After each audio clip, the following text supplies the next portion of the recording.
मुंबई आणि ठाण्यामध्ये गोविंदा पथकांमध्ये हंडी फोडण्यासाठी चुरस, उत्साह वाढवण्यासाठी सेलिब्रिटींची हजेरी, तर गौतमी पाटील आणि राधा पाटीलचे ठुमके. विधानसभेची दहीहंडी आम्हीच फोडणार, मुख्यमंत्री एकनाथ शिंदे यांचा निर्धार. तर स्वराज्यावर चालून येणाऱ्यांचा लोकशाही मार्गाने कोथळा काढू, फडणवीसांकडून भूमिका स्पष्ट. दहीहंडीच्या उत्साहाला सेलिब्रिटींचा तडका. जितेंद्र, करिश्मा, भाग्यश्री, सई ताम्हणकर सह अनेक कलाकारांची हजेरी.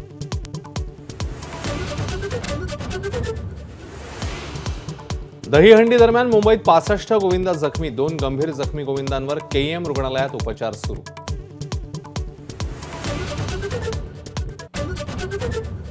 समुद्रकिनारी असणाऱ्या सोसाट्याच्या वाऱ्याचा अंदाज नौदलाला आला नसावा. मालवणमधील शिवाजी महाराजांचा पुतळा कोसळल्याबद्दल देवेंद्र फडणवीसांचं मोठं वक्तव्य. पुण्यामध्ये शरद पवार आणि हर्षवर्धन पाटील यांच्यामध्ये वसंतदादा शुगर इन्स्टिट्यूट मध्ये चर्चा. भाजपचे हर्षवर्धन पाटील शरद पवारांच्या राष्ट्रवादीत प्रवेश करणार का, चर्चांना उधाण.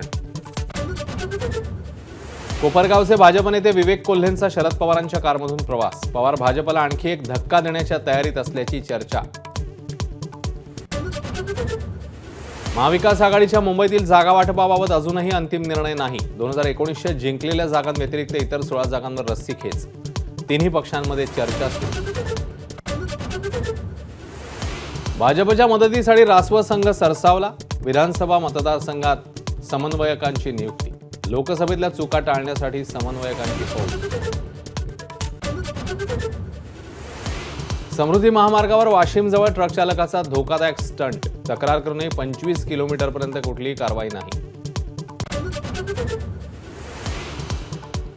गुजरातमध्ये पुराने हाहाकार. 3 जणांचा मृत्यू, 7 जण बेपत्ता. 17,000 नागरिकांना सुरक्षित स्थळी हलवलं. कोलकात्यातील बलात्कार आणि हत्याकांडाविरोधात विद्यार्थी संघटना आक्रमक. मंत्रालयाच्या दिशेने निघालेल्या मोर्चावर अनेक ठिकाणी पाण्याचा मारा. एबीपी माझा, उघडा डोळे बघा नीट.